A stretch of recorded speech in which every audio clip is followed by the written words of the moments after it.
கிருஷ்ணகிரி தொகுதி அதிமுக வேட்பாளர் ஜெயபிரகாஷ் ஓசூர் மாநகர பகுதியில் தீவிர பிரச்சாரத்தில் ஈடுபட்டார். அவருடன் முன்னாள் அமைச்சர்கள் KP முனுசாமி மற்றும் பாலகிருஷ்ண ரெட்டி, அதிமுகவின் கூட்டணி கட்சி நிர்வாகிகள் வாக்கு சேகரித்தனர். பொதுமக்கள் மத்தியில் பேசிய KP முனுசாமி, ஓசூர் நகருக்கு அதிமுக ஆட்சி காலத்தில் குடிநீர் திட்டம் செயல்படுத்தப்பட்டதை விளக்கி கூறினார். அதிமுக வேட்பாளர் ஜெயபிரகாஷுக்கு தமிழ், தெலுங்கு, கன்னடம், உருது, இந்தி, ஆங்கிலம் என 6 மொழிகள் தெரியும் என்ற KP முனுசாமி, நாடாளுமன்றத்தில் எந்த மொழியிலும் பேசி திட்டங்களை கொண்டு வருவார் என்று தெரிவித்தார். உங்கள் ஆசையோடு வெற்றி பெற்றால் நாடாளுமன்றத்திற்கு சென்று நாடாளுமன்றத்தில் எந்த மொழியில் பேசினாலும் நம்ம வேட்பாளருக்கு ஒரு தனி சிறப்பு உண்டு.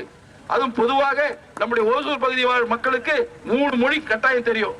ஒன்னு தமிழ், தெலுங்கு, கன்னடம், இந்த 3 தெரியும்.